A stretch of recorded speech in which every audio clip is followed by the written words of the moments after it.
Welcome, ladies and gentlemen, boys and girls. Welcome to my show. My name's That One Rebel again. With another interview on my show, Late Night Rebel.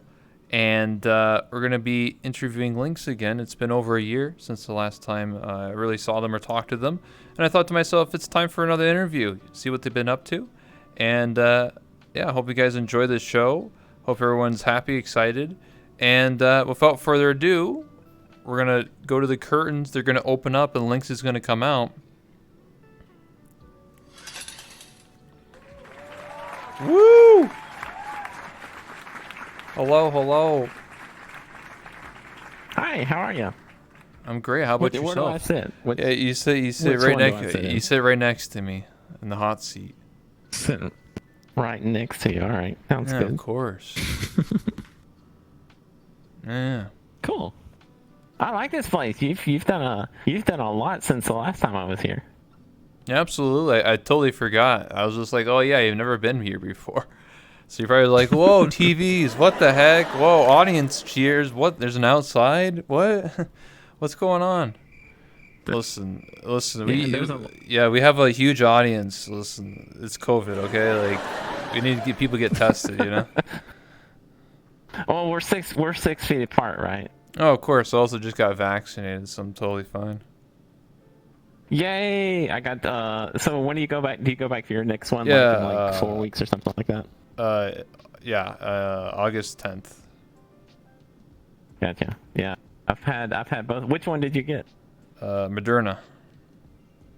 Yay, Moderna crew. That's what I got too. Yeah, I was chugging pills all yesterday because my arm was so sore. So I was taking all these like muscle relaxers because my arm was just dead. I was just like, wow, this actually sucks. Mm-hmm. Yeah, it had the same effect on me. Both times my my arm hurt a lot. But other than that, that was really the only side effect that I had to it. Oh, okay, well, hopefully that's I'll have a similar fate in about a month. That's why, at least I hope so. Anyway. Mm-hmm. Anyway, back to reality and talking about streaming and yourself. It's been practically about a year since we've really had a conversation or even interviewed you. So I thought, like I said, 10 times now, I thought to interview again. And, here you are. You're using a new avatar. That's the first thing I think I would notice. I am. Yeah. Mm-hmm. Yeah, I actually just got this one done. Sirius, who I've worked with for close to, I guess it's been about 9 months. He's worked on all my outfits that I had on my other base, my base avatar.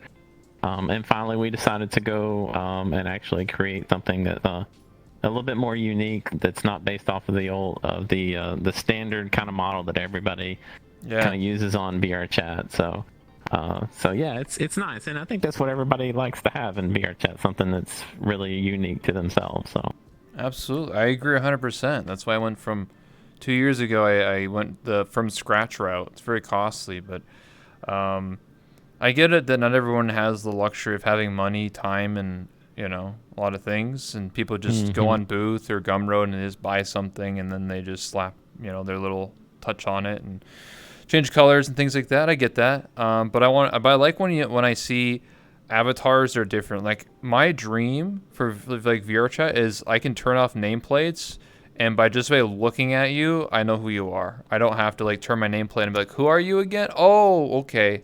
Like I can be like, this is Linkz. This isn't some person, some random public. Well, it does say my name on at least. You can look at me and see. Yeah, of course.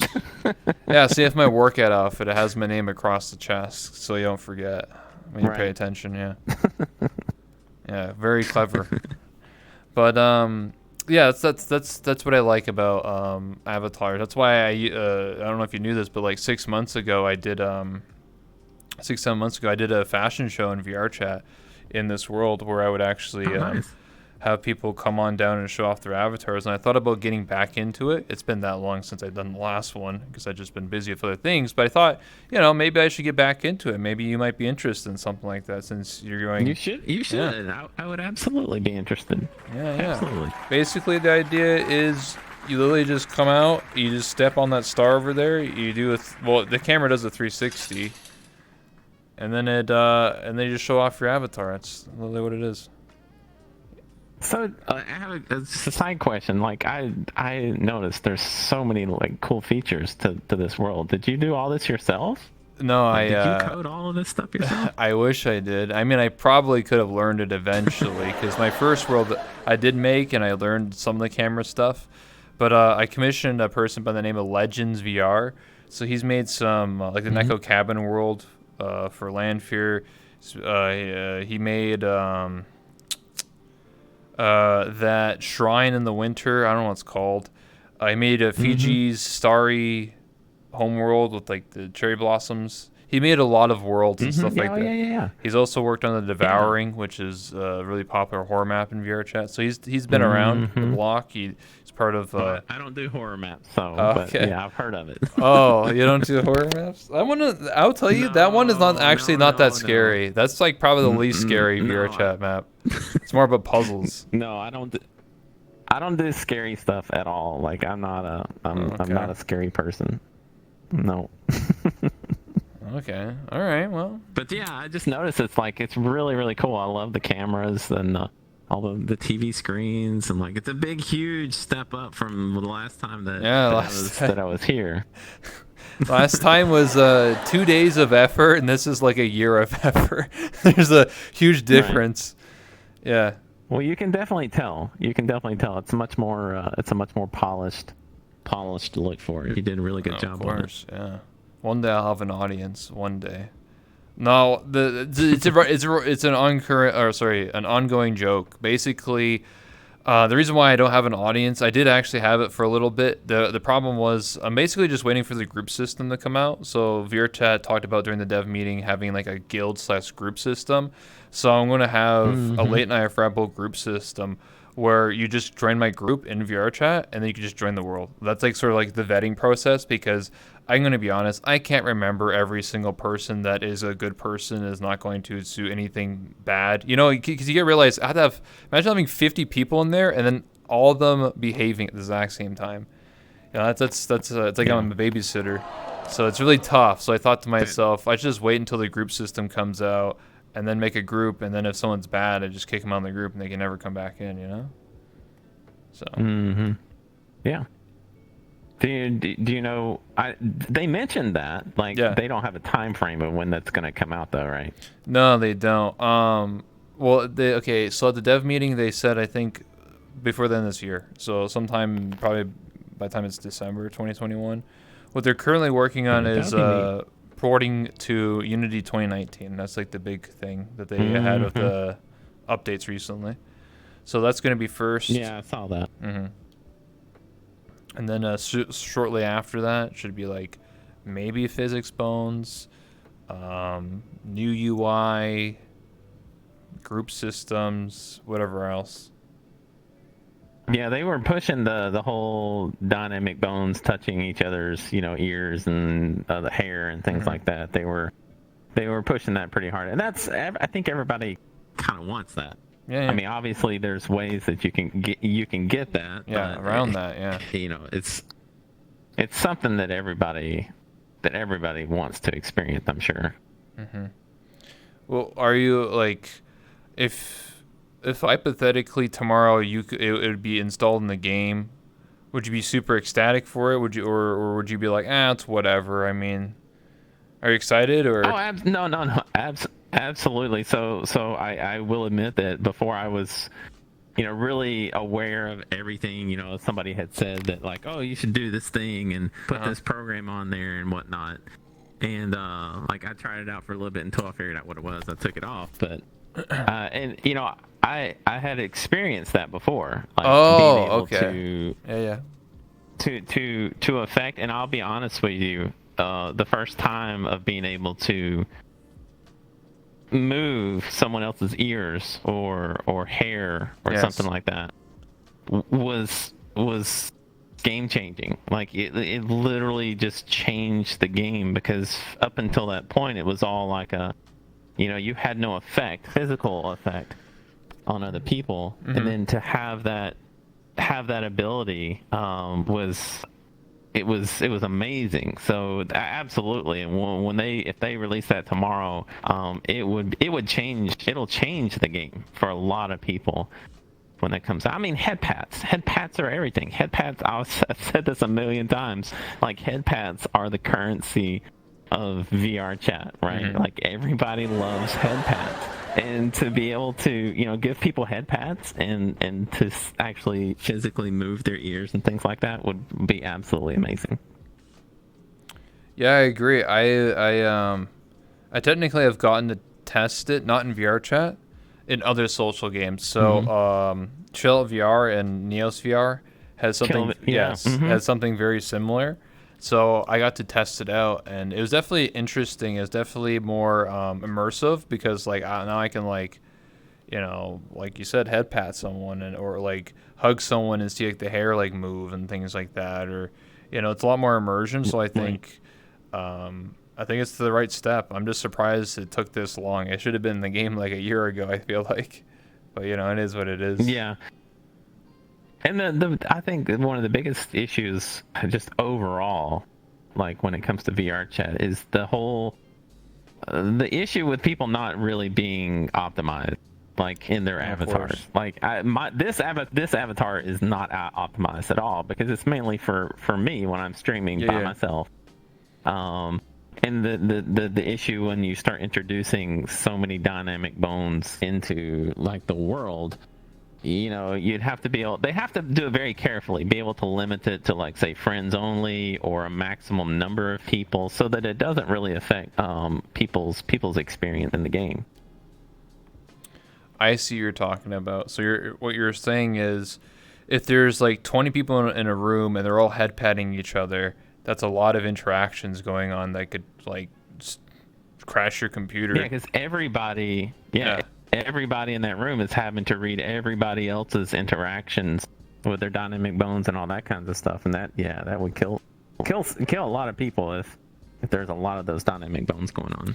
Well, I'm hoping when it comes out that they have like a toggle or so like there is the dynamic bone limiter, so maybe there could be like a dynamic interaction limiter where you can just turn it on and then like when it's on, like when I see someone head pat, it just phases right through them. It doesn't do anything. And if I turn it off, then it does the opposite. It actually allows it. From what I saw, like in the little video that they had, it looks like that you can assign like what bones are interactable. Yes. Whereas like in like Chill Out VR, I think it was where it was basically if you had dynamic bones, like if it was in your hair or your ears or anywhere else, they were manipulatable by other people. From what I could tell from the dev video, it looked like you could assign only specific bones. Like if you just wanted just your ears to be interactable, you could do that, and that would go a long way too of helping things out. Yeah, absolutely. It's kind of like, hey, buddy, you can only touch my ears, not my hair. Pay for that. Yeah, pay for that. It's a subscription fee, ears, buddy. Nothing else. Yeah, subscription fee, buddy. $50. Touch my hair. Are you on my Patreon? Patreon supporters get to touch more than my ears. Oh my goodness, that's a tagline you could use. Yeah, sure. Yeah, can I touch your finger? Which one? Oh man, your pinky. Oh, okay. That's the low tier. That's low tier Patreon support there. Sure, you can get that. Shit. I gotcha. But yeah, I'm excited to see it in VR chat because there's so many people that have told me like, oh, I have to use clients and all that stuff to use it. But now that it's just a feature, now you don't have to rely on that. And maybe it gets people off of clients and just to be like, oh, it's a feature now. Let's go. Yeah.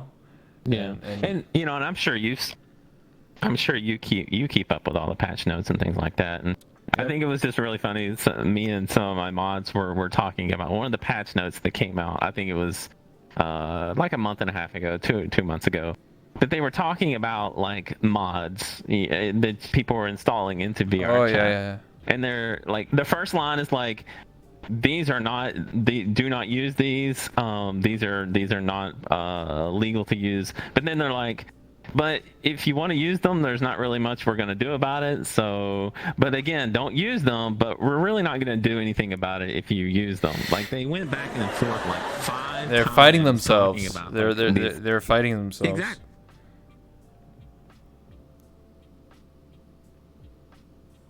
But yeah, I, like most games that have like, I mean, we've seen it before, like in games where there's a huge modding community to the game. Eventually, if you get to a point to where these mods are so prevalent in the game itself, usually the game developers will be going to these people, not necessarily hiring them on, but they'll start working with them to incorporate. Because honestly, especially now with VRChat having the VRChat Plus, there's a money component that can be at play here. They're going to start looking for features and things like that where it makes it valuable to have something like VRChat Plus and things like that. Yeah, I could see them making future features more valuable towards VRChat Plus players, right? So right now we get like more favorite slots, little icons.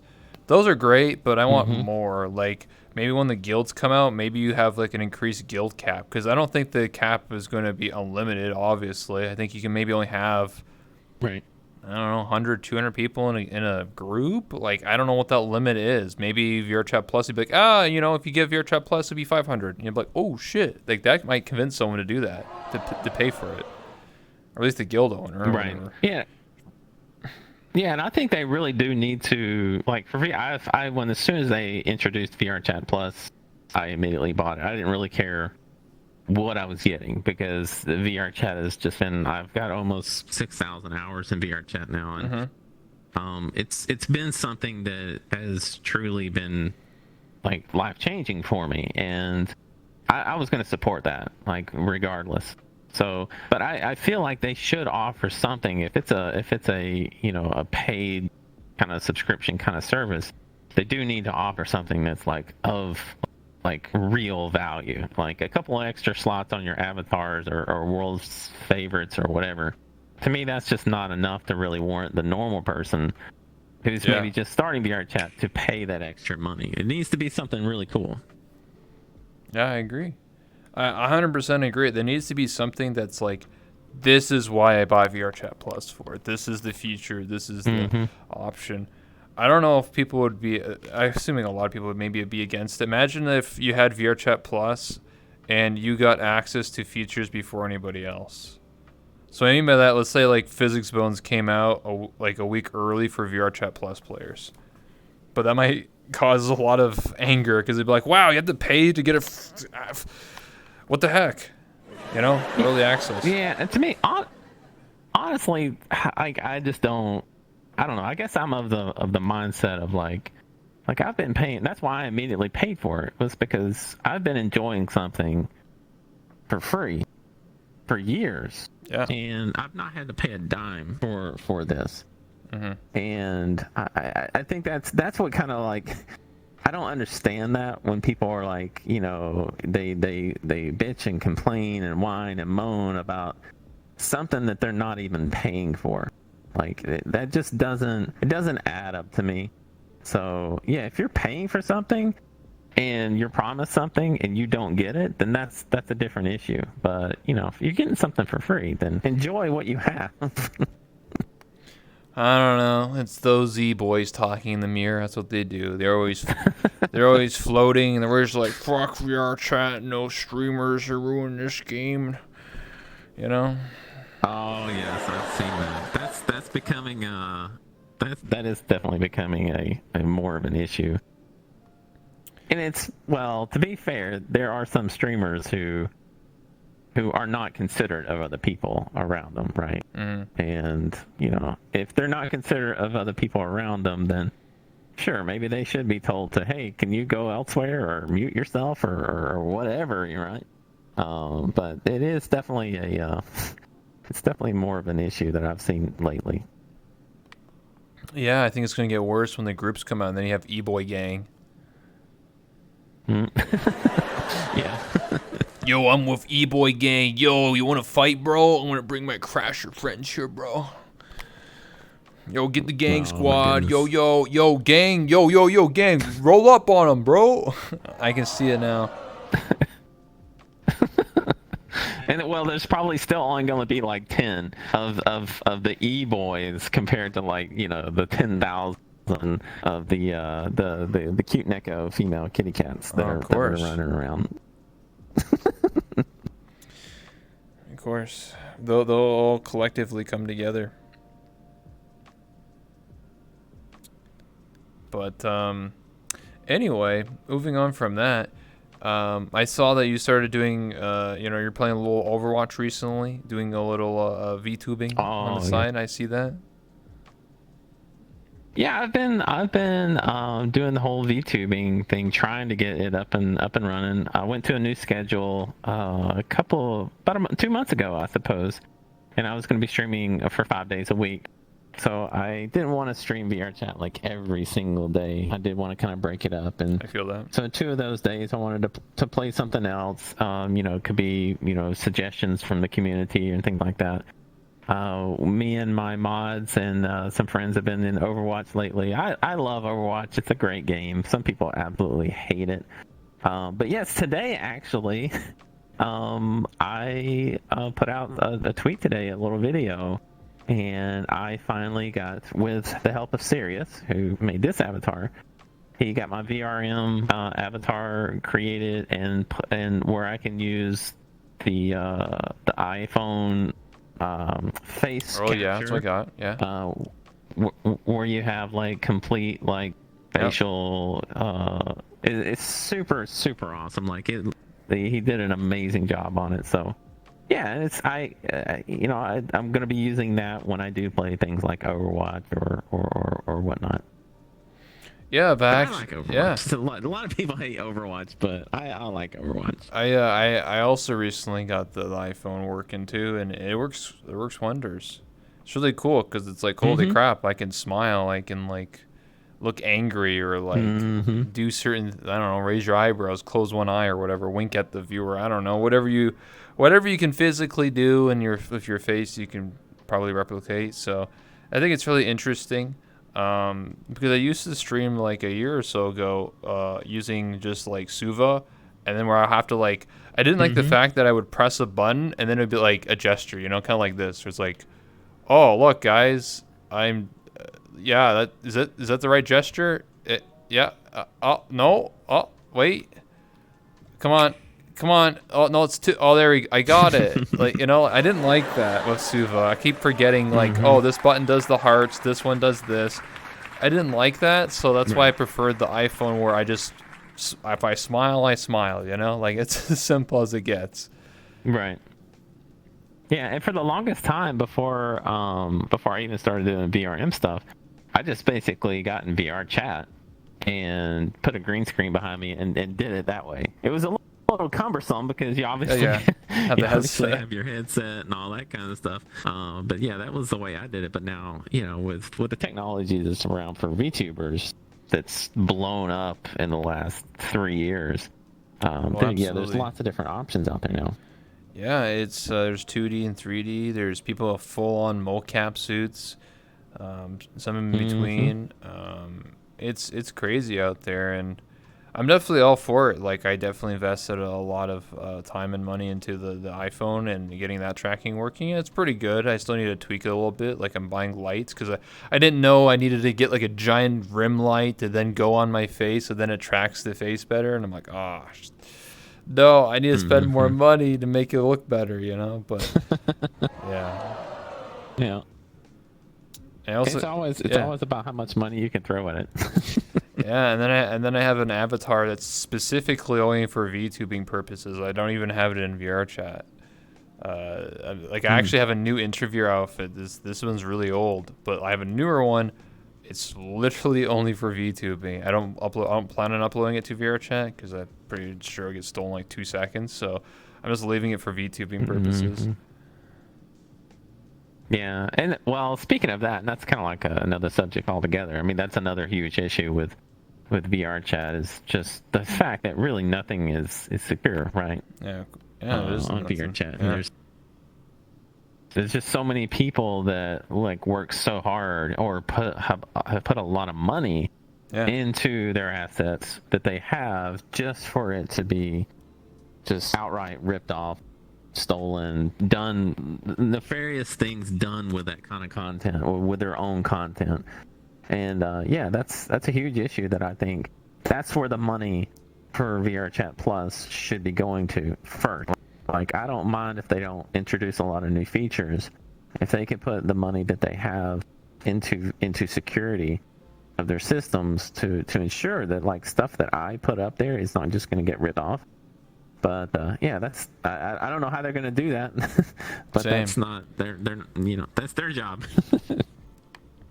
I agree, and that's why for a long time, recently, I've stopped sort of uploading my avatars. I just like I'm thinking of all like new outfits I might just use for VTubing, and then if I upload something, I'll just upload it locally. So what that means is, for anyone who doesn't know, is that when you upload an avatar, there's actually just two ways. So you can upload it as a private avatar, which means like this, where only I technically can use it, but you can still technically, steal it if you know what you're doing. But if you upload an avatar locally, or better known as a build test, the point of it is just to test an avatar, but actually it still appears in the game, but only on your computer, on that machine. So it only renders for me, nobody else. So that means that if you were to look at me, Right. I would just look like an old avatar. I would look at like something completely different. But for me and my stream, I'll look like my avatar that I'm supposed to be. So it's more for like solo That's pretty streamers. smart. Yeah, it only works for solo streaming, because if you were to be with someone there, you'd be like, "Oh, hey, why are you in this like really old, gross avatar?" Like, no, what do you mean I'm a hot anime girl? They're like, "Oh yeah, I'm on a build test. That's why." So that's like one way to get around it, or understanding what that is. So that's what I'm thinking of doing. For future outfits, if I do happen to upload anything to VRChat, just upload as a build test. Unfortunately, people can't see it unless you watch the stream. So, but yeah, Right. Yeah. That's pretty smart though. Yeah. I never thought of doing that. yeah, a lot of people have it. Hey man, maybe you'll start doing that. Like I said, only you can see it, and it has to be on your computer. Think of it like you're loading your local data, and it doesn't transfer that Right. data to anybody else but you. Yeah, that's pretty. Like this particular avatar, like I was always kind of very cautious, but like with my other outfits and things that Yeah. I didn't really go into like public worlds and whatnot. But I would end up like joining like even like Friends Plus worlds are basically public world, right? It doesn't Yeah, it doesn't honestly. really matter. But with this particular avatar, I'm gonna do what I can to make sure that I try to keep it secure and whatnot, and not go into any like worlds where I don't really like know the people as well as I do as well as I need to. But just the security of VR chat in general, like you don't even sometimes have to be in the same world of somebody to be able to see the avatars that they've uploaded to their account. It's crazy. It's really, really sad. Yeah, it's gotten worse throughout the years, and I think it's going to continue to go that trend. I feel like even if VRChat was to find some sort of like solution, it would probably get patched, or like client users would make a new client if in like a few days or a week, and then just make another way to because every Somebody time would bypass it. yeah, basically I guess it's the same thing of just like generally just crashing someone, like let's say you get crashed by doing this thing, and then they patch it, and then they'll just find a different way to crash you. So like it's a never-ending battle. It's just like you may have won the battle, but they won the war. It's like it doesn't matter. Like you could be fighting this for the next 20 years, and they'll still figure out ways to get around it. And you can only plug so many holes on a sinking ship. So Yeah, and they're gonna have to do something. How they enforce that, right? Going back to Overwatch and Blizzard is probably one of the like harshest companies when it comes to like if you get banned on a Blizzard game, Overwatch or something like that. It's not just like an IP ban or anything like that. They take your machine ID and everything, and like you can't buy the game again, you can't reinstall it and play on a different account, like unless you just completely rebuild your PC or do something. I mean, maybe there's a way to spoof your hardware ID, I don't know, but yeah, it's all about how they treat the people that break those rules. So VR chat has to take that responsibility, and the people that are breaking the rules, the people that are breaching the security, they have to deal with them in a very harsh manner to make sure that, you know, they don't do it again. Absolutely, yeah. Hardware bans is a real thing. I can't imagine someone like cheating in VR chat, getting banned, and then have to buy a whole new computer just to crash someone. Holy shit, what a waste of time. Yo, guys, I'm gonna buy another 3080, bro, just to crash you again. That's some people have way too much of that time. Yeah, they need to get a hobby, a new one. Right. Jeez. We'll never understand those people. I try to, but at the end of the day, it is what it is, and I just stop like thinking about it. I mean, I know it happens, but I just focus on other things like this talk show. This talk show wouldn't be where it is if I worried about someone stealing my avatar every 2 seconds or trying to crash me. So, you know. Yeah. Yeah, I get that.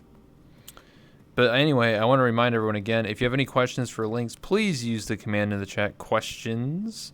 That's with an S, and then it'll give you a link to a Google document, and then all you have to do is type your username in, and just so I know who is asking the question, and then your question for Linkz or I, and then we'll get to your question in a little bit. But anyway, back to the interview. So, I think another thing that I noticed is that you've been doing a lot more like community events and stuff like that as well. Well, trying to, like, I think that's one of the things that,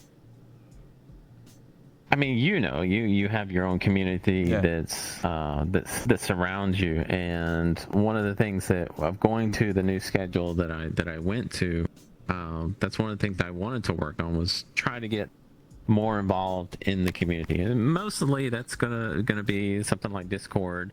And making sure that you have a welcoming community for the new people that do pop into your streams, they pop into your Discord. So in fact, that is one of the things that I was talking about just the other day was I used to do a lot of community events, and that is something that I will be starting back up. Because it's one thing for you to see somebody on a stream. Mm-hmm. It's another thing for like a fan of yours or somebody who really enjoys your content to actually see you in VR chat. I think it makes a really special connection between you and the viewer, and I think that's why people stick around and enjoy your content, because they feel like they have that special connection. So community events are like something that's, I think if you are a streamer, you have to have a community. That's what being a streamer is all about. It's appealing to a group of people, right? And building a community around yourself. Yeah, imagine being a streamer having no community. I don't know what is that, like YouTube? Like, I don't know. Like, what do you? How does that work? YouTube. Even YouTube has a community. I don't know. I guess. I mean, you see. Yeah, I guess you're right. I don't know. How do you stream without a community? I think that's too hard to even think about. Like, what do? I guess you just don't look at the chat, but you stream. I don't know. Like, I guess just delete that. And people do that. Yeah. Some people do that. Like, I mean, honestly, if you're like super good at a game, like, if people watch you to see how good you are, like say for example, Overwatch, like a pro Overwatch player, people don't, when they stream, they're not paying attention to chat. Like, it's impossible to pay attention to chat. They're paying attention to their game, because that's what people are there to watch. Now, usually they have their own Discords and things like that where they can connect with people. But you know, I suck at most games, so I enjoy the communication that I get from my stream chat and the Discord and things like that. That's what makes it fun for me. I get that. Yeah, yeah.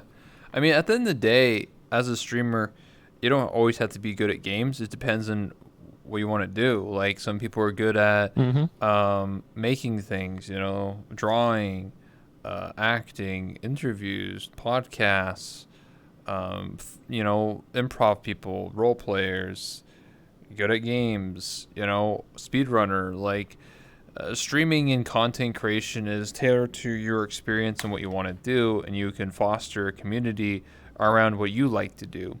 So you shouldn't feel compelled to be like, oh man, oh the meta is to be a speedrunner, so I'm gonna do speedrunning even though I don't like it. You foster a community in what you want to Mm-hmm. do. So whatever that is, if you just want to play games and have fun, then that's what it should be about. It shouldn't be, shouldn't. Basically, what I'm trying to say is, you shouldn't stream or make content if you don't enjoy it yourself. Then you're just gonna be depressed and be like, "Wow, this is sucks. I have to make another COD video, even though I hate COD." It's like, well, how are you doing that then? Don't do something you don't like. Absolutely. Yeah, and I think anybody that's streamed for a particular amount of time comes to that realization eventually. Yes. Me personally, I became a Twitch partner by streaming Elite Dangerous. I don't know if you're familiar with Elite Dangerous is. But it's a kind of a niche kind of game, space VR exploration kind of thing.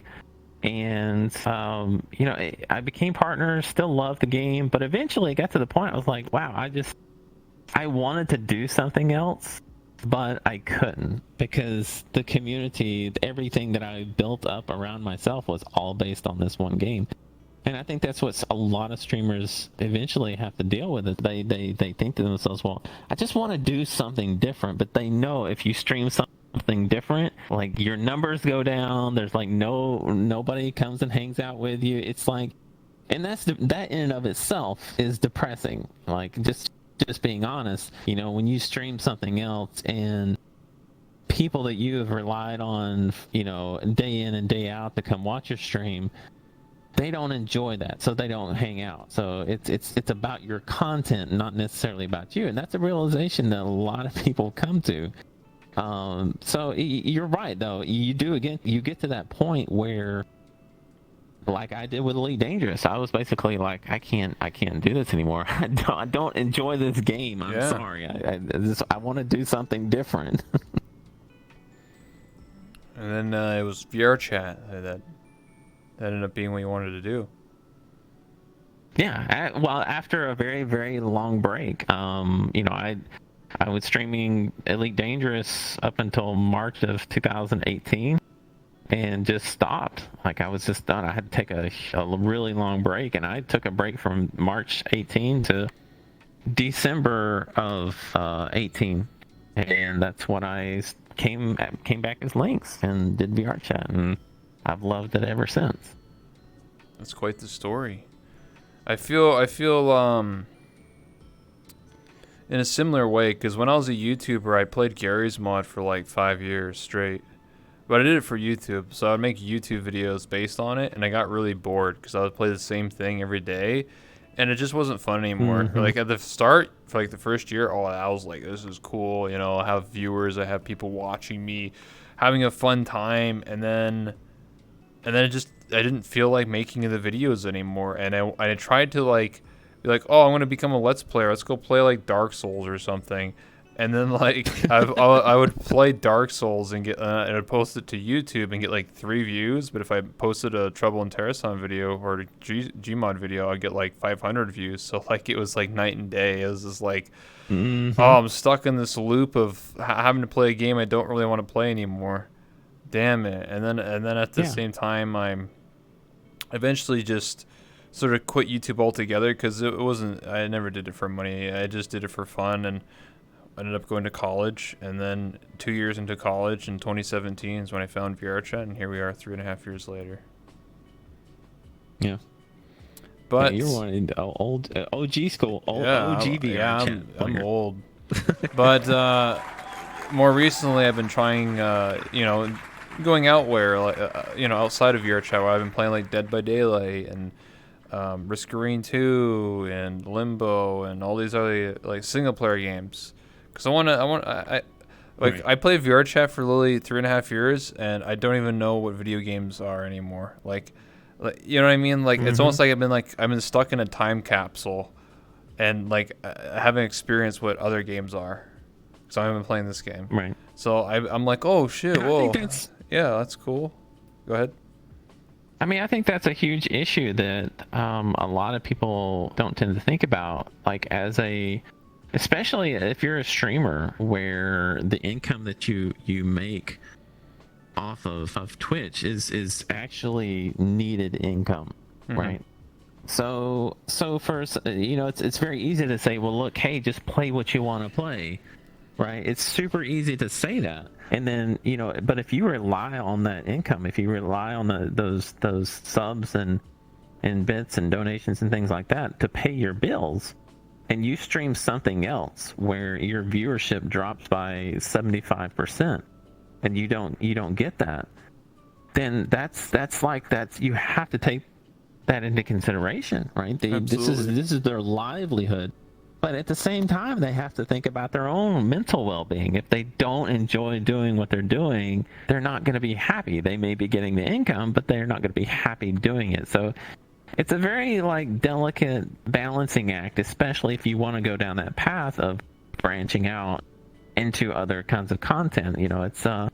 It's something I've seen a lot of people try, and some people are successful and some people are not successful. Absolutely. I agree with all the points you just said. That's exactly what it's like. Cause like I do Twitch full time, but that's just because of COVID, and I was going to college to get a diploma. I already got one. I was working my second, Mm-hmm. and then school was canceled. So I was just like, I guess I'll just focus on Twitch until the world gets back together normal. So I started just focusing on Right. Twitch, and that's where I started really ramping up and doing way more interviews. And I got partnered last year, almost a year ago, back in last August.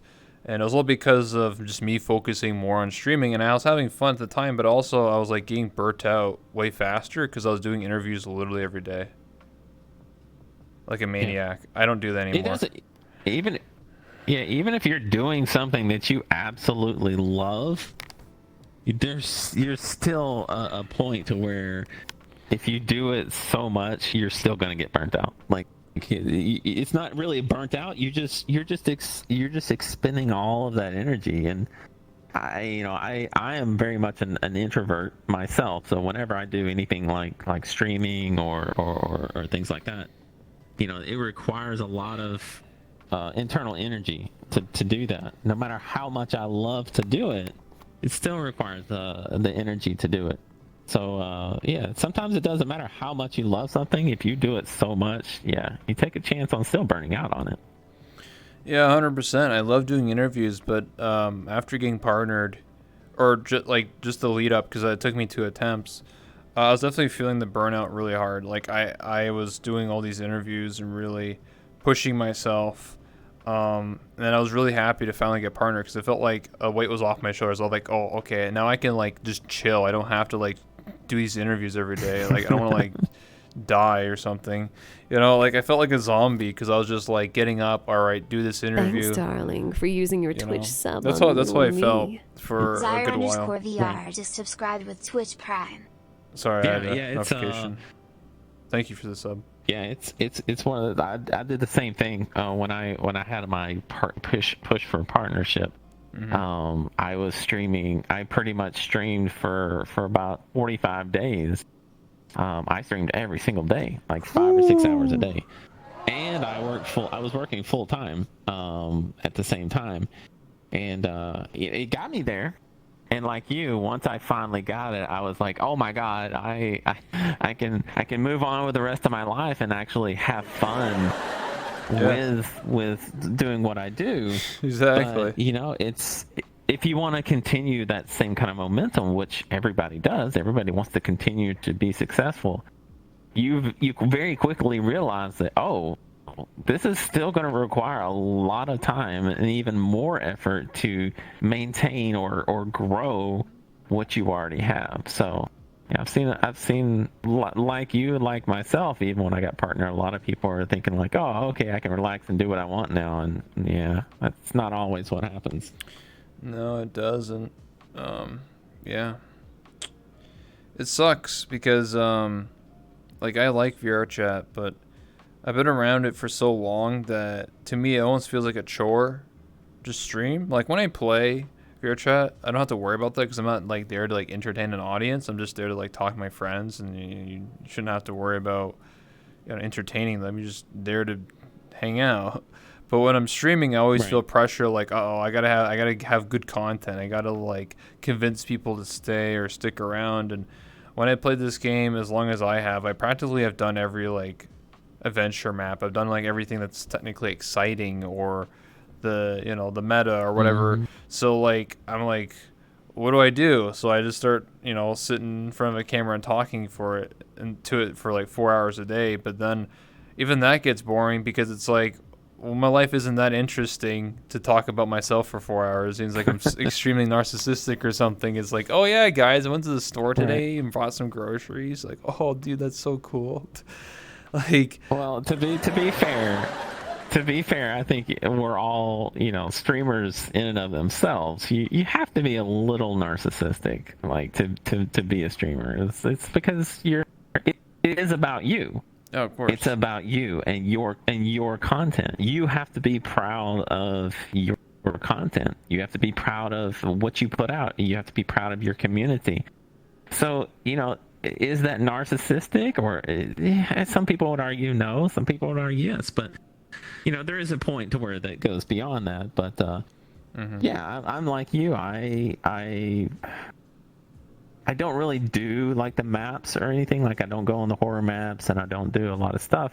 I personally, I just use VR chat as like as a venue, kind of like what you're doing right now. It's a venue to connect with your viewers on Twitch, and I kind of do the same thing. Like I have a lot of fun just in my VTuber avatar sitting with a green screen background.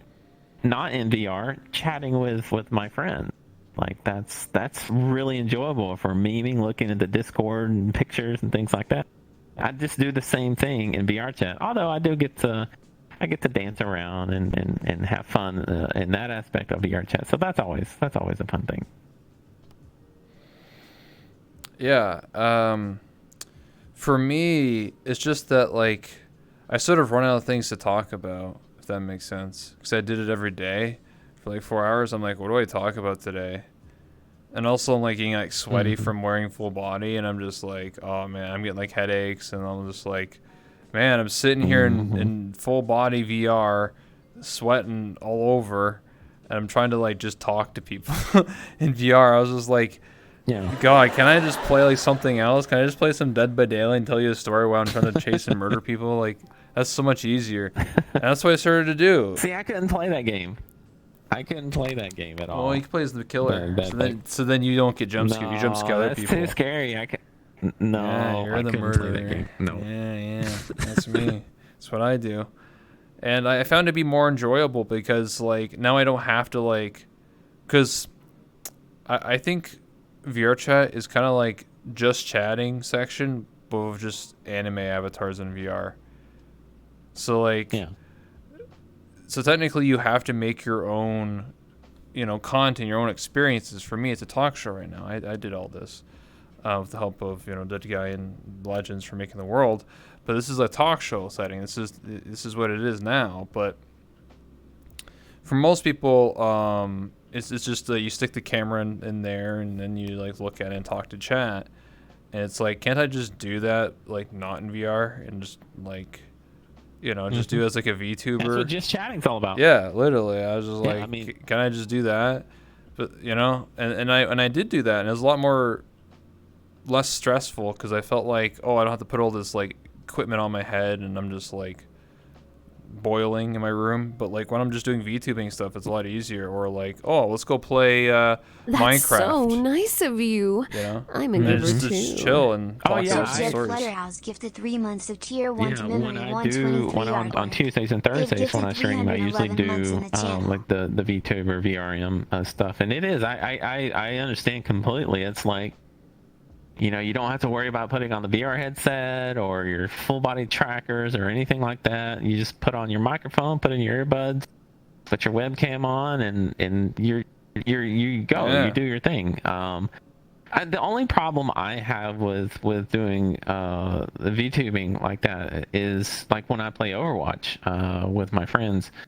You know, I personally have always, even back in my Elite Dangerous days, the interaction that I have with chat on Twitch is very. That's what I really enjoy the most. Like I could just be staring at a camera, not doing anything, and so long as people are interacting with me in my chat, I will be happy. I don't have to do anything. But when I'm playing something like Overwatch, like my focus has to be, it's on the game, so I lose out on being able to have fun and enjoy the content with my community on Twitch.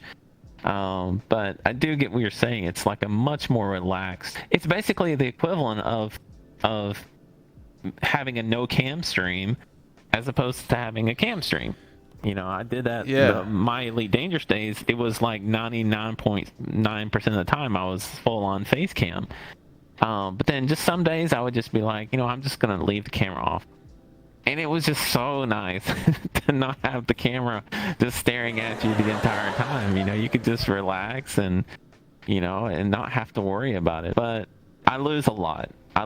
Me personally, that's why in my streams a lot of times I'm always messing around with the camera, looking at the camera, and just because I feel like even though I'm people and see me like this, I can still look into the camera and look at my viewers, and I feel that you have a connection with your viewers that way. So not having a cam in some shape, form, or fashion, I don't think I would really enjoy streaming as much as I do.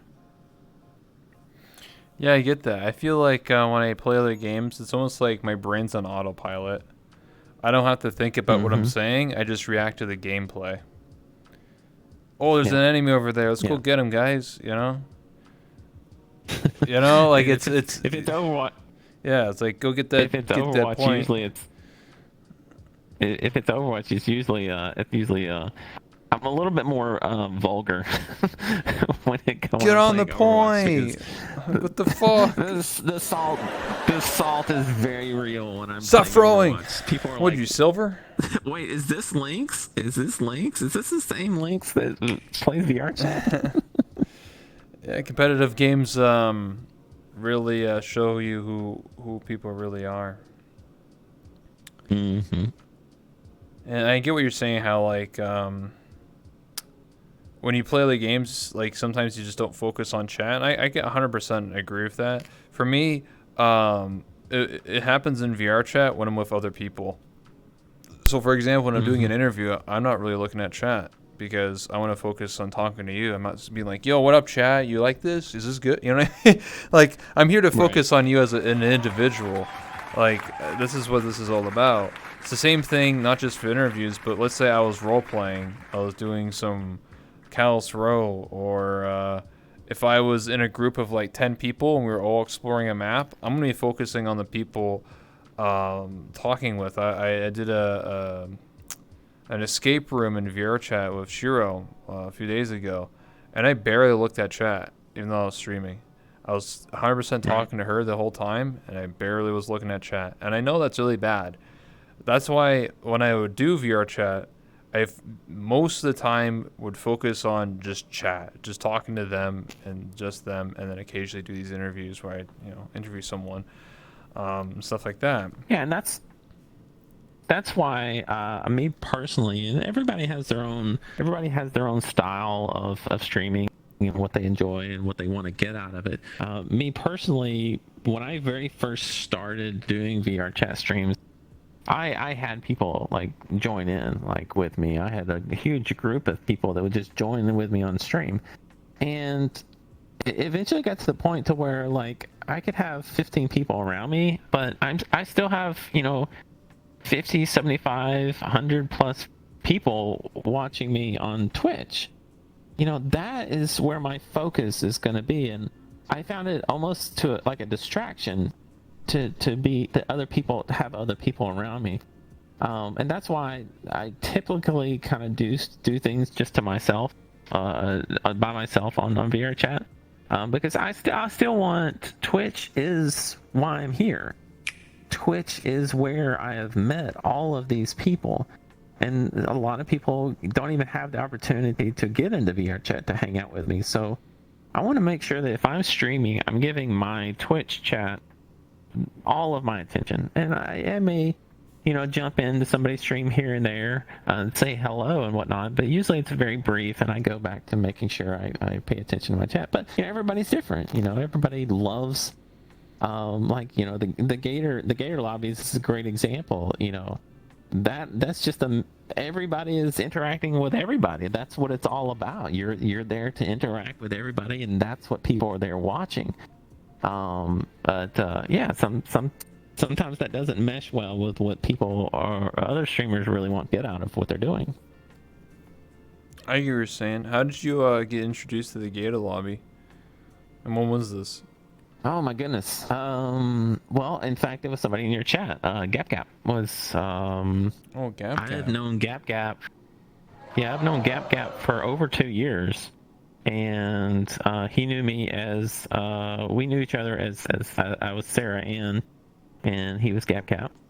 And geez, it's probably been over 2 years now. I don't know if Gap's still there or not, but yeah, we about a year after. About 6 months after I started and became Linkz, he, I guess, got introduced somehow to the Gator. I'm not really sure how or who with. But then I got to talking to him, and he was like, "Hey, come join, talk to these people," and got in touch with Rob and sent him some DMs on Twitter, and he was like, "Yeah, sure, just come check it out and see if you like it and things like that." Unfortunately, I haven't really been participating a lot because, for one, time schedules. Because because my new schedule, I'm streaming at like 4:00 in the afternoon, Eastern Standard Time. They're not even started yet by the time I'm done with my stream. So it's a little bit of a time discrepancy. There is really why I haven't been as active. But yeah, Gap was my conduit into the Gator. Interesting. I didn't know that. Now we have some lore. Have you been enjoying your time in the Gator? Like the times that you actually attended and were part of it? The times that I have attended, it's different. Like it's totally different than my normal kind of content. I did enjoy it. As with any kind of group of people, you're always gonna have those certain people that are just they don't mesh well with your personality, and your personality doesn't mesh well with them, and that's just group dynamics. You're gonna have that. I honestly will say the last time that I was on there, I was slated to be one of the dancers for the Gator, and I'm very meticulous in my research, and I thought I was doing everything good as far as the music goes, because that was a big thing. You don't play and don't dance to any kind of like copyright or DMCA kind of stuff. And I thought I'd done all my research, and looking back on it now, I can laugh at it. But at the time, I remember getting up on the stage the very first night that I was going to be dancing. And Rob comes over, and Crumpet's there, and there's some other people back there, and I had just finished one of my first songs, and Rob was making a comment, "Oh, that's great," and whatnot. And I remember the next song came on, and literally like 10 seconds into the song, Rob just starts screaming like DMCA, DMCA, DMCA, and runs off, and Crumpet's like, you can't be doing that. And like I was absolutely utterly mortified.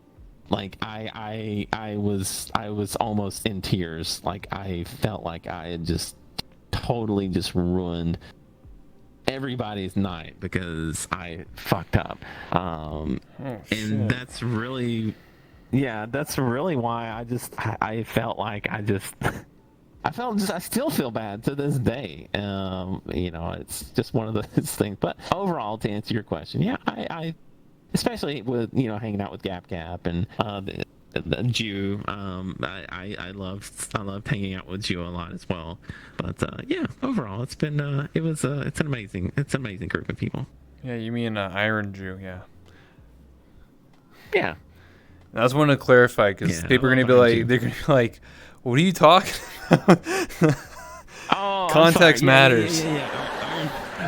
Iron Jew. Yes, there you go. The Twitch partner streamer. She's amazing. She is absolutely amazing. Yes. We hang out quite a few times. Yeah.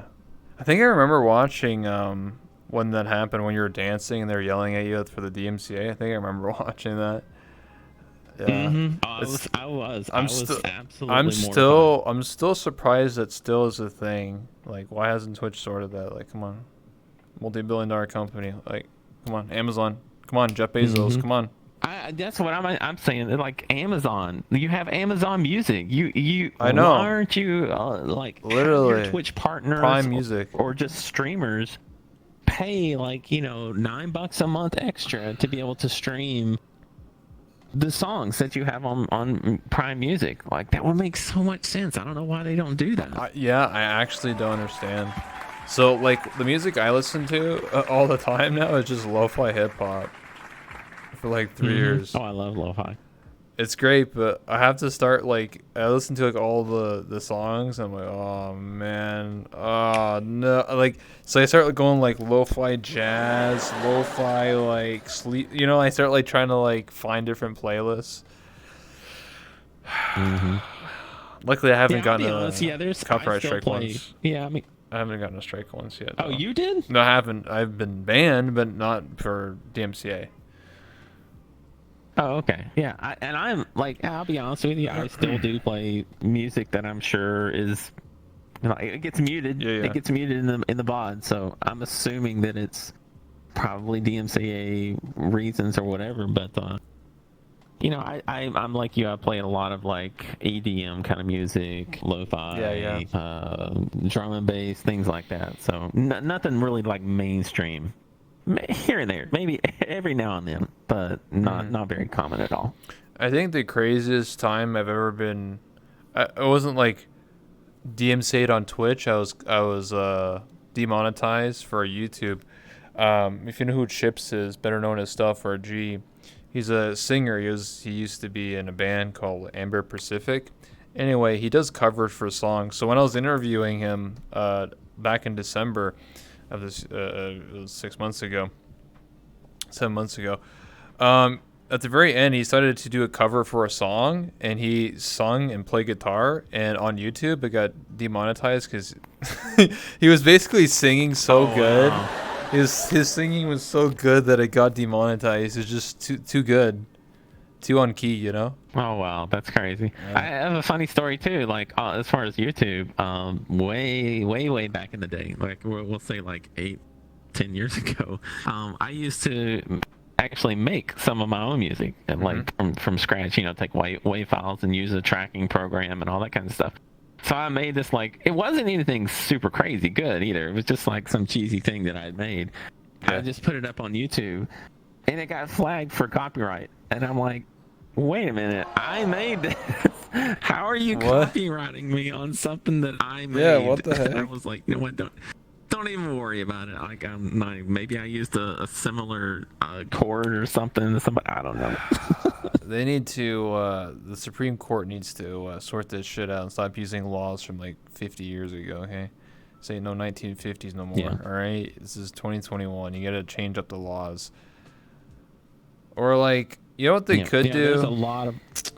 Let's say in a VOD you were playing copyrighted music and you know that. But instead of just getting DMCA'd, all the ad revenue that you made during that VOD just goes towards the music person, the license holder. Just like YouTube.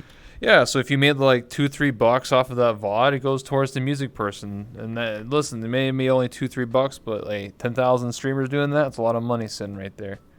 So Yeah.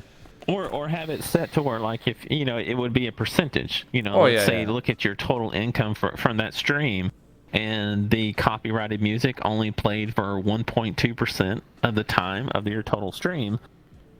Then 1.2% of that income for your stream would go to that Sure. copyright holder. Yeah, I mean it seems like there's a lot of different ways to look at it that would work, but nobody seems to. I don't know. Twitch is Yeah. more concerned with other more pressing issues. Absolutely. So we'll start taking questions from the audience/chat. So I'm going to start looking at the Google document first, then I'll also look at Twitch chat. So we have a couple questions here. So Extra asks the question, thoughts on VR chat currency that's coming? I potentially see it perhaps being used for private lap dances and things of that nature, become a more gray area in a way. Moral gray area, sorry, anyway. What do you think about the VR chat currency system? I'm not sure how the currency is going to work. I don't know if it's something that's going to be a tangible, I'll say tangible, but virtually tangible, that say me and you could transfer to each other.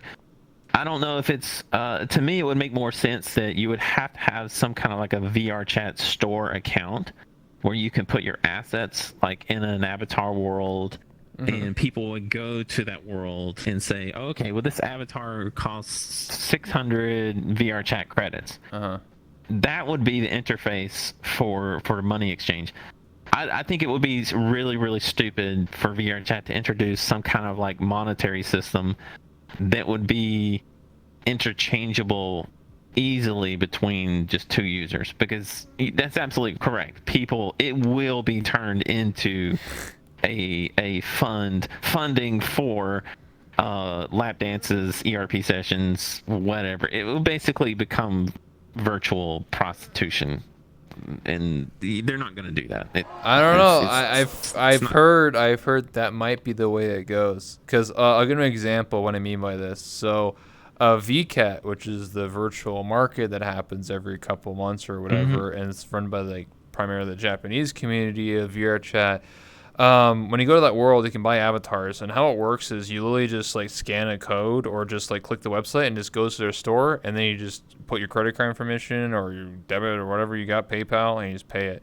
So I think that's what they're gonna do. Yeah, that would be.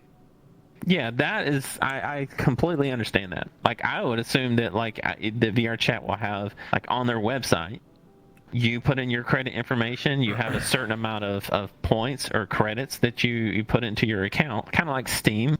You can put money into your Steam account, and then when you go to an avatar world, you want to buy this asset, you just click a button and it checks what your balance is, and that's okay. I completely see that happening, yes. But for the system of me to be able to just in the game come up to you and say, hey, here's 500 credits, right, and give me a lap dance. Yeah, like this. I don't think that. Yeah, exactly.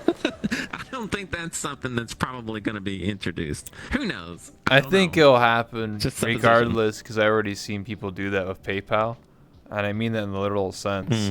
I've told stories of years ago when I would be on the prowl and I would go to public worlds off stream, and I went to a public Void Club, and there was a individual I met that claimed to be the Void Club pimp. And basically, he was a guy that was standing literally outside the private rooms of the Void Club in a public instance. And he's like standing there, like, arms on his hips. He's like, hey, buddy, I'll come over here, come talk to me. He felt like he was an NPC or something from some video game. I was like, what the fuck? I was like, what is this? And he's like, hey, you interested in one of my girls? I was like, what do you mean? He's like, if you go to this PayPal link and then you give me like $10 equals 10 minutes with one of my girls. And if you give me $20, then it's 20 minutes. And if you give me 40, then you get two girls at the same time for 30 minutes or whatever. Like, like some sort of package deal bullshit. And I was just like, I'm not interested. Like, he's like, you're lost, buddy. listen, I got a lot of customers, so don't waste my time. And then okay, man.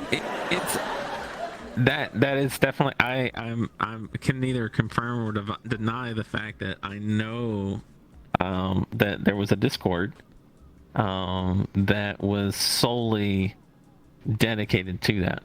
Like the people in this Discord, you had the workers, Yeah. and you had the people that dealt with the money side of things, and it was all done through Discord, all done through PayPal.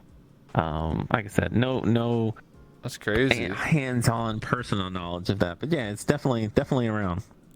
Yeah, and the only other thing I can say, because I didn't go in or anything, but there was actually people, because there was 4 private rooms in the Void Club, and all of them were locked, and there's people physically standing there in a line, and I was just like, I walk in, and I'm like, what are you guys waiting for? I walk up to them because I don't know. There's a line. The guy's like, hey, don't cut. And I'm like, why? What's going on?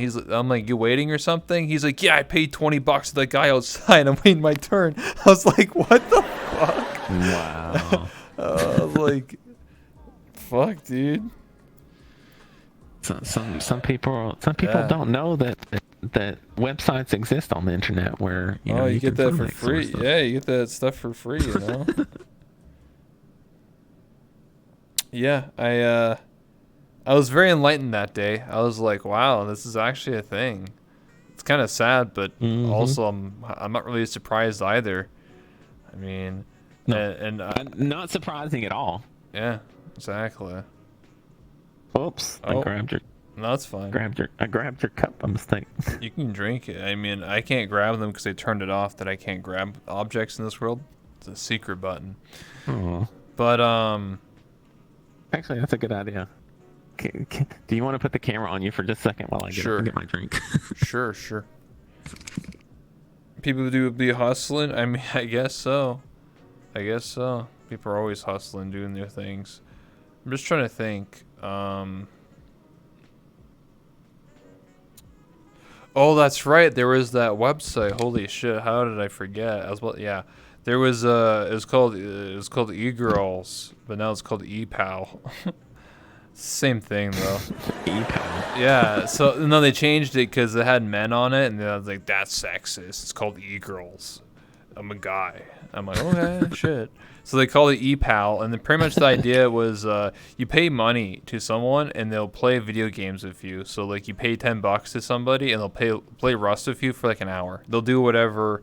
You know. So there was people there. I'm not joking. I had a friend who signed up. You're not. No. Who signed up on this website as a meme, and they did it for VR. And there was a VR chat category because it's like Twitch. It has like every category, and you can put whatever you want, and you can, and like you make a profile.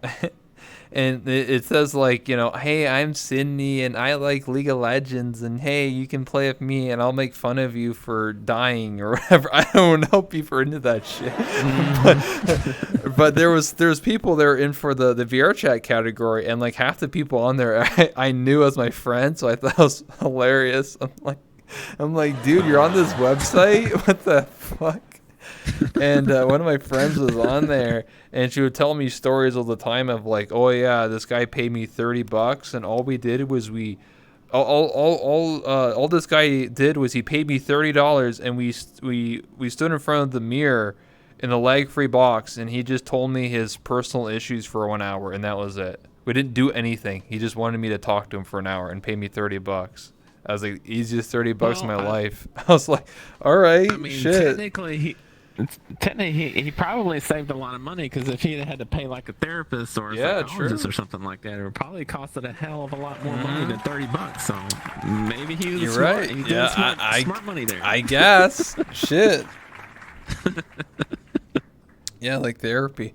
That's what she said. So like, yeah, there's just people that want to talk to me. There's people that just like want to cuddle or get head pats, or some people want to role play. So one person's profile was they would talk like a cat. So after every sentence they'd be like, yeah, hello, master. Yeah, like that's their whole thing. And then that would be like top dollar shit. That'd be like $50 an hour, and like I'd be like, God damn, these people are hustling. What Man, the I'm in the wrong field right shit. now. What the heck? I feel like with this currency system, it might encourage that more. It's gonna be like, hey, I can be your personal cat girl for $10 an hour or something, you know. So we'll see how they implement that. Yeah. There was some interesting ones that are outside of VR chat. You did that when you did that Neko stream? Yeah, I did. Yeah, I did that for fun though, not for that ePal site. I saw some other ones where it was like some weird stuff. Like one was for like Call of Duty, and this guy would he would roast you while you're playing. Like he would make fun of you while you're playing Call of Duty, and that was his stick. And like some people would like roleplay as characters. So some guy would be like, if you pay me $10, I'll have like a lisp, and if you pay me $20, I'll sound like I'm a Chad or something. Like they'll just do voice act. You'd be like, yo, bitch, yo, you suck at the game. And if you pay me $10, yo, what's up, guys? It's me. Like I don't know. They'll like do voices and shit. I was like, what the fuck? Is this Fiverr? What's going on? Oh, I love Fiverr. Fiverr's amazing. And that's what it felt like, but it was for like VR chat stuff. I don't know. Anyway, oh yeah, what was my opinion? Sorry, we went off on a tangent there about currency stuff. What's my thoughts on the VR chat currency? The way they present it is, I think the potential for it, like it can it's definitely be abused in some way. It's always going to. Some people are going to use it for the wrong reasons, but I think the majority of people use it for the right reason. You know, selling your avatar assets if you own them, obviously, or world assets. Like imagine like it kind of reminds me of like something like Second Life or something, or like a different social game where you can just buy a person's house. Like you'd be like yo, I can just buy the Void Club. I could just be like, yo, I own that now. I bid it in an auction for like $2,000 or something. Like, you know what I mean? Right. Like, I don't know, stuff like that will happen, but I think it could. I mean, like someone might be like, hey, I made this really cool mansion and only one player will have it as their private house. I'm selling it for $500, 500 USD. You interested? Mm-hmm. You know, things like that could happen. Or you can be like, hey, I can make you an avatar. Or hey, I made this really cool succubus. You want to buy it for $200? Okay, here it is. Here's the Unity See, file. that's the problem. The VR chat will have to have new security systems in place. Oh, absolutely. Because what would happen is that people will be, there'll be a market, there'll be like this black market for VR chat streamers. Like, you know, you want to be so-and-so, you want to be Linksz's avatar, you know, I don't know what my avatar's worth to somebody, but you know, that's what it's gonna be. It'll just have like, you know, the Rebel and Linkz and Crumpet and like everybody like, depending on how popular are, that's how much, you know, it gets more and more expensive. Like, so VR chat would definitely have to have something in place for the security to make sure that things like that, because that's what would happen. People would just rip off stuff and then just turn around and sell They it. also said that it could work for clubs. So what I mean by that is like, you could run a club where, like, to be a VIP, you pay a one-time fee of $25, and you actually get access to a VIP room. Like, if you don't actually pay the $25, it won't let you in the room, ever. Somehow the game will know that you're a VIP. I guess that's in correlation with the group system, because then you have the VIP rank. So, like, people are talking about stuff like that, where, like, let's say I was a world creator and I made really cool adventure maps. And if you gave me $10, you get access to my world list where you get to actually test out the world 2 weeks before anybody else if you pay $10. I can see that actually happening, you know, for a popular world creator. That would be cool, yeah. So there are some cool features you can do with it. But, you know, obviously people have some very interesting features of their worlds. You know, you have to pay $10 to go past this line or whatever. It'll be used for sex. It will. Like, just straight up. Oh, yeah, of course. People will figure out how to use it for sex. Yeah, of course. They'll be like, oh, $100 or whatever. Mm-hmm. Anyway, I think it's an interesting idea. That's basically the bottom line. I'm just worried about the security of the game and people like maliciously abusing it in some way. Anyway, next question here from Jib Jib for Linkz. Do you have any moments from stream that you wish had been captured in some kind of fan art for? So any kind of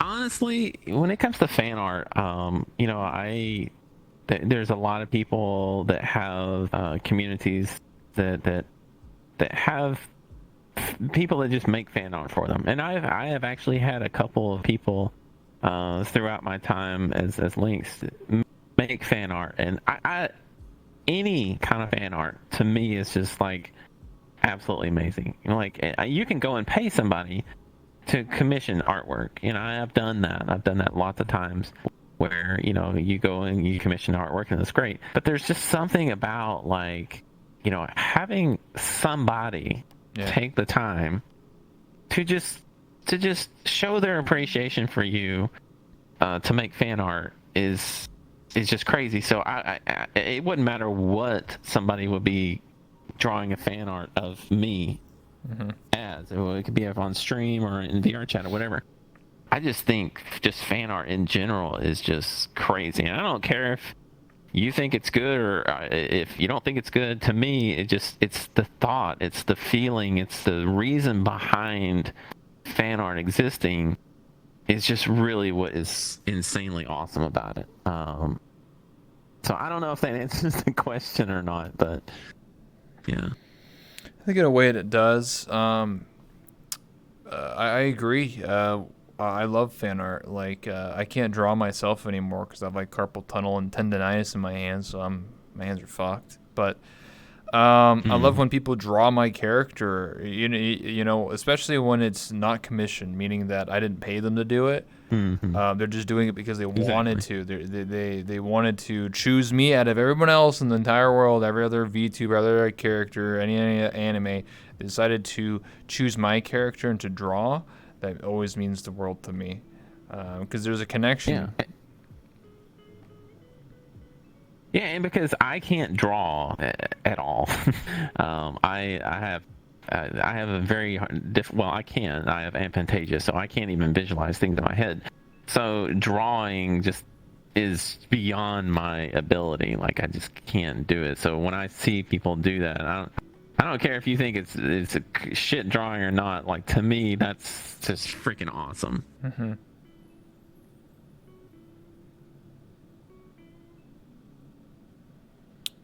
We have a question from Kobe for Linkz. What's Link's opinion on labels, and what does Linkz see themselves as?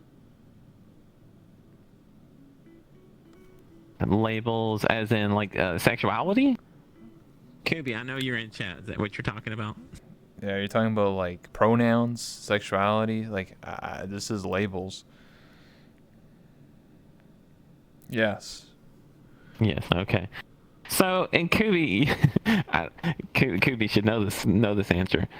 You know, I am of the mindset of, like, whenever anybody comes into my stream, and some people are really nasty about it, and they're like, oh, you know, and usually they don't stick around very long. But generally, if somebody is kind of respectful about it and they just don't really know, and they'll ask, oh, what are you, right? And they're referring to my sexual leanings, right? Like, you know, are you trans? Or are you what? And I always answer the same. Like, I'm Linkz. That's who I am. You know, I present myself a certain way. I do have preferred pronouns that I like: she, her, they, them.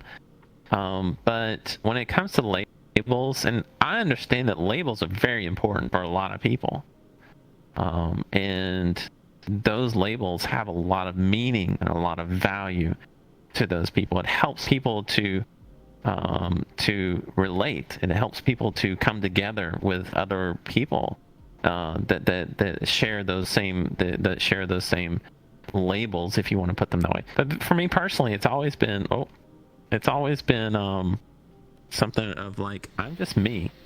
I do present myself a certain way, and I'm sure I don't know. You may or may not have seen certain things on Twitter and the IRL pictures and things like that. So there are certain aspects that I put out there, but I've never professed to be anything other than myself. And that's what I've always preached about, or not preached, but for lack of a better term, that's what I've always tried to put out to my community and to put out to anybody that comes into my streams. Is like, I don't. You can be what you want to be, and you should be accepted for that. It doesn't matter what you want to call yourself, what you want to be, what you want to do, so long as you're not being disrespectful to the people around you, so long as you're not hurting the others around you and you're not hurting yourself, then you should be respected for that. If you want to be a certain label, then be that, and expect people to respect you for that. But for me personally, I'm Linkz. I'm sure that lots of people have put labels to me. I'm sure there's quite a few labels that could be associated with me based on how I present myself. And that's fine. I don't get upset that people want to do that, because that's what people do. That's what human beings do. That's why we have labels, because it helps people to put things in specific little boxes in life. I've never been that kind of person, and I am just myself. And if people want to accept me, then they'll just have to accept me as just me, not because I'm a certain label or because I present myself a very specific way. They just have to love me for me, just like I will love them for them. So hopefully, Kubi, that answers your question. Moral of the story: Linkz is Linkz. Yes, exactly. That's the short answer. Question from Peanut Knight. What is your advice for people who want to explore more with themselves and what they wear, but are scared? You impress me a lot to want to explore more about myself, because you're an incredible person. I love you, Linkz. You help me a lot. Oh, Peanut. Oh, I like the track. And I think what you wear is definitely an expression. It's a way to express yourself. And just like the fact that some people can't express themselves how they want to, either because of how they know they're going to be treated by their family, how they know they're going to be treated by their friends, their schoolmates, their workmates, whatever. That's a real concern. It's you can't just tell somebody, oh, just do what you want to do, just do it, because and who cares what anybody else thinks. Well, that's a great mentality to have, but unfortunately, we all live in the real world, and there are consequences that people have to deal with, that people have dealt with their entire lives, of not feeling the ability to be themselves, because they know they're going to be treated a certain way. They know they're going to be ostracized. They know they're going to be put down. They're going to be called names. So my biggest thing that I tell people is that, first of all, be safe.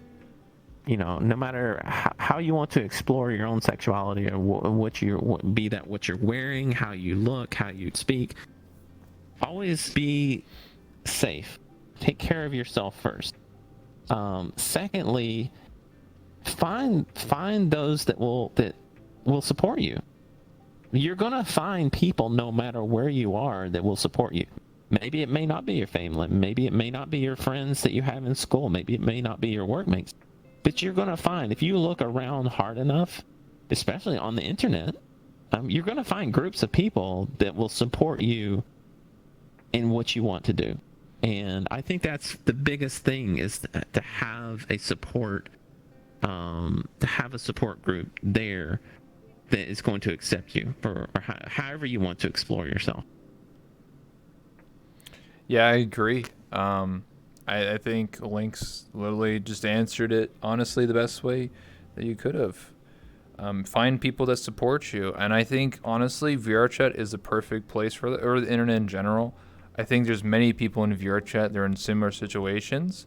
Um, I've always said this on my own stream, but I always feel that VRChat is a community that's very open and has many different aspects to it.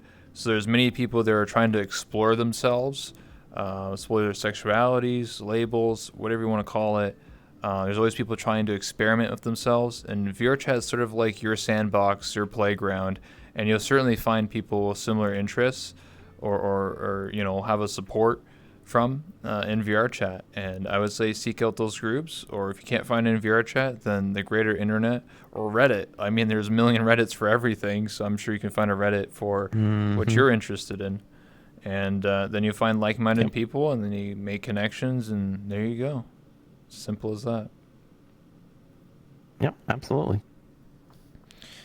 Next question. Phase Daniel, I think that's how you pronounce it. I apologize. What has been the biggest inspiration for you to dance?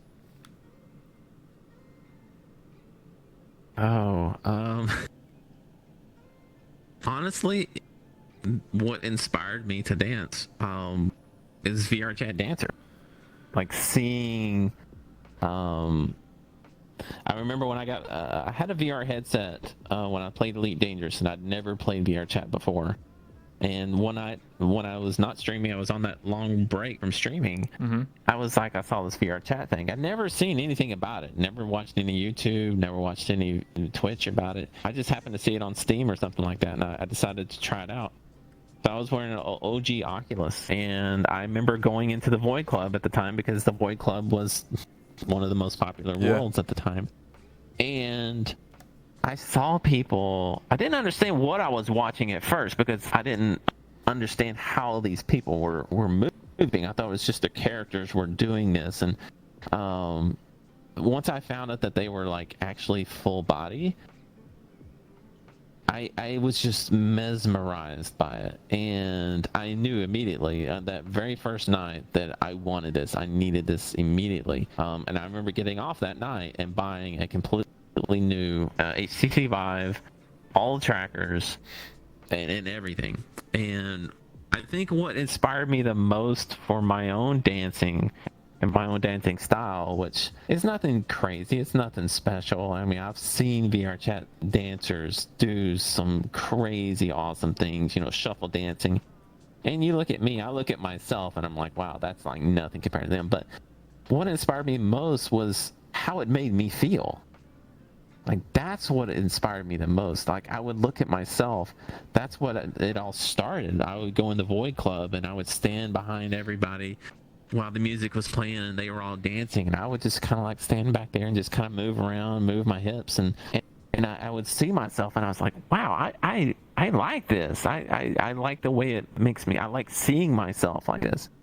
So yeah, the inspiration is just really how it made me feel as to dance like that, and then just watching other people in VRChat, how they move, how they dance.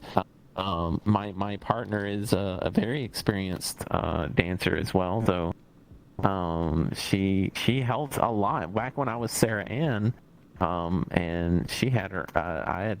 I made a completely new channel for her before I came out as Linkz, and that's what she did. She just danced all the time, and I just, it's a matter of just doing your own thing and enjoying it. I feel that 100%. You're inspired because you saw other people dancing. You're like, whoa, I want to be on that. That's cool. What the heck? They're like actually dancing, not doing emotes, not just like doing like a. Exactly. That's what I thought it was at first. I was like, are these people like, is this part of their character? Like, how are they doing this? And then I found out, somebody explained it to me. Like, no, there's like little tracker things on there. And I like immediately got off and I researched it. I was like, I need this now. This stuff? I want this stuff right now. I need it in my life. I feel that. It was immediate. And now you're a dancer, you know, and now people are like, I want to see Linkz dance. I love dancing though. I do. I'm like I said, I'm not. It's one of those things I think everybody does. You do compare yourself to other people, right? No matter what you do. Of course. If you're a streamer, you compare yourself to a bigger streamer or a better streamer. If you're a dancer, you look at somebody else dancing and you look, wow, they're much better than I am. If you're playing a video game, you look at somebody else, and so I do find myself doing it sometimes, but then I have to step back and say, that's not what dancing is all about. Dancing is just feeling the music and moving how you want to move. I do dance a little bit slower, a little bit more sensual, I guess, than a lot of people, but that's just how I like. Sensual. That's just the kind of music that I go like. Ooh, well. I hip didn't sway. say sexual. I didn't say sexual. I just said sensual. Well, I mean, I only heard one thing, and the other thing, I make my own conclusions. All right, fair enough. This is your stream. You can do that. Yeah, I just put you as a really good dancer. Oh, well, thank you. I appreciate that. Of course. I don't really dance myself, but I appreciate those that do. I'm a connoisseur of a very specific type of dances. I like to say that I am the reviewer of dances. I like to receive dances and then give them ratings in real time. Oh yeah? Yeah, that's what I like to do. Like, what kind of dances are these that you're a connoisseur of? Well, sometimes they're on the stage, and sometimes they're really up close where you can almost touch them. Oh, I see. I got you. I may or may not know what kind of. Well, never mind. I won't go there. Okay. All I'm saying is, like, Hey, What? Well, never mind. No. Is this for the after show? No. So I have this program, and I end up, like, in my own streams, I end up, like, running into this thing, and I had to download a program called Stop Sign. Okay. I don't know if you've ever heard of Stop Sign before, but it basically allows you to put in your play space where certain objects are, so you're not all the time running into them. And, I can reach out, and there's a big, really tall thing right here in my space that I do end up running into quite often. But Stop Sign is great. If I was like you're trying to reach over and grab my arm and well, it's literally right next to you in my play space. It's standing next to you. Yeah, basically it's like stop, don't touch the host. Okay, that's basically what it's trying to secretly tell you.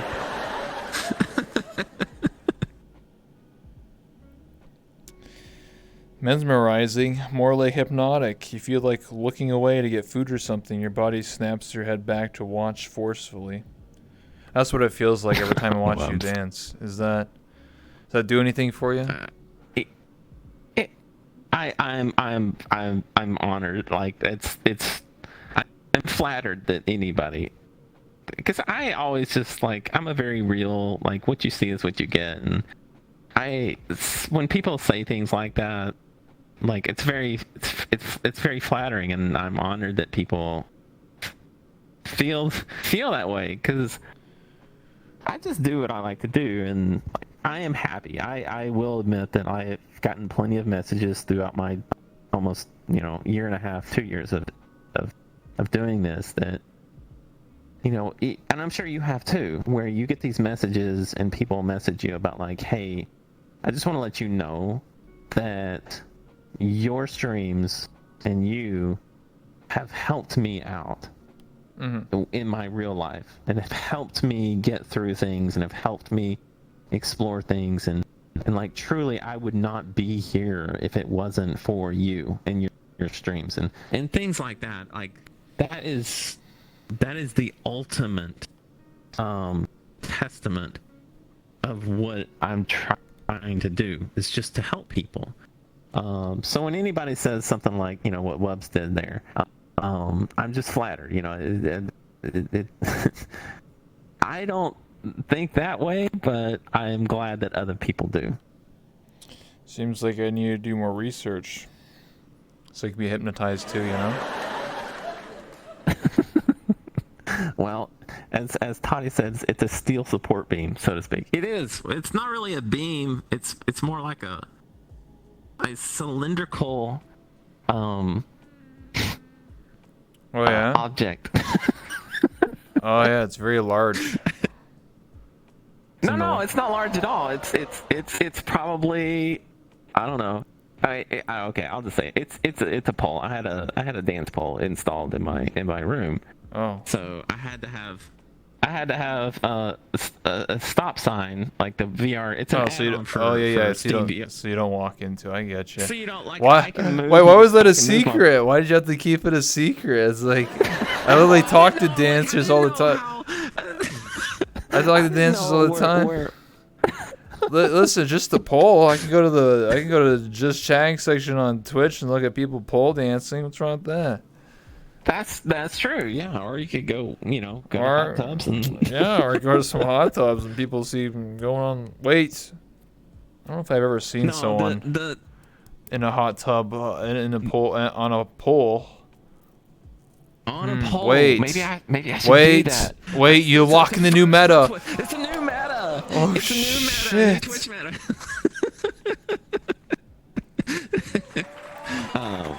Damn. No, the pole has been amazing. Like I really enjoy it. I'm not like a super awesome pole dancer. Like I can't do a lot of like the upside down tricks and the spinning because I honestly don't have that much room for it. But the little bit that I've been able to play around with it, it's so much fun.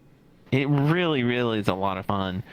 And it's a good workout. Like it's an insane workout. Like yeah, so you get the glutes, the arms, the core. You get the 6-pack. You get roided everything. up. Yeah. Well, I don't know about getting roided up, but it is a good workout. All right.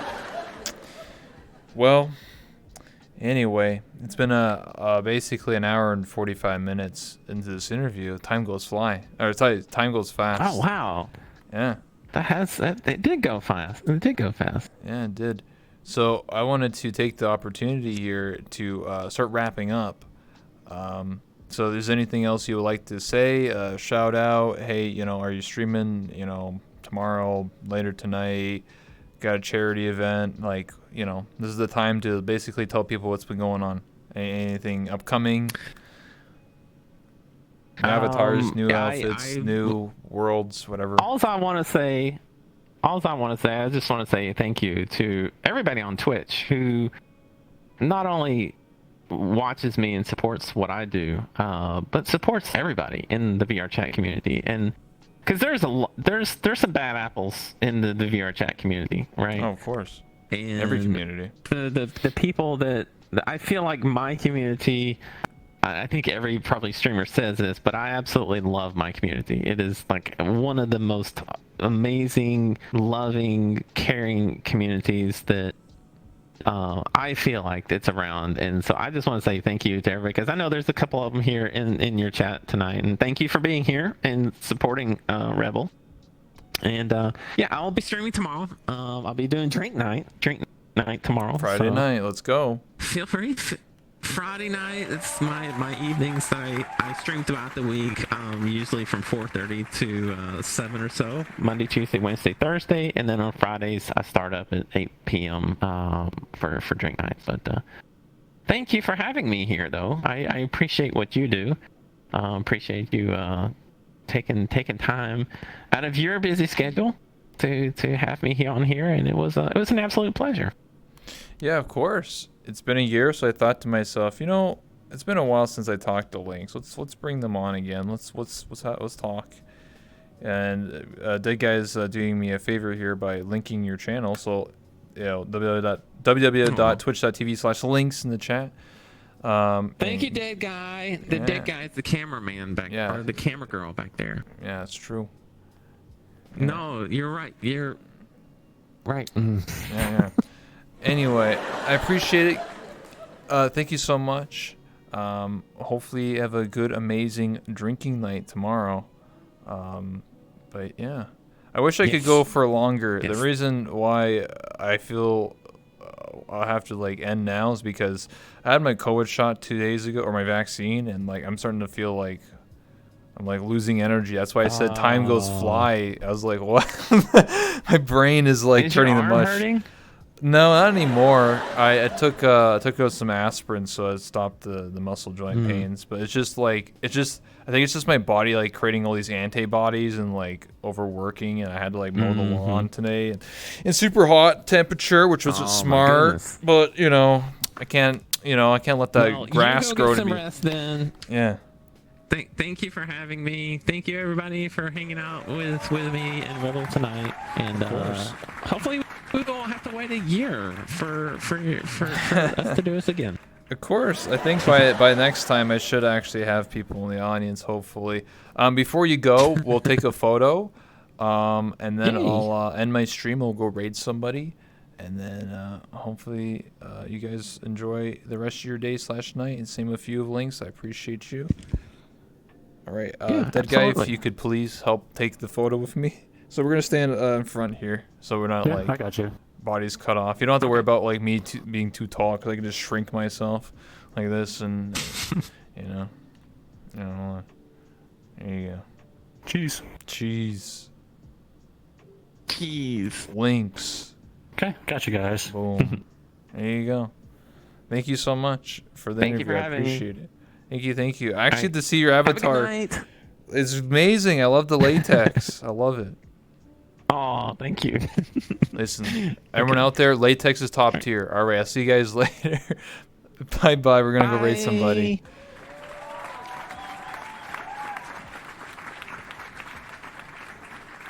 All right, let's go raid somebody. Hopefully, you guys enjoyed the interview. I'll see you guys tomorrow or Saturday or Sunday for another interview or stream. All right, see you guys.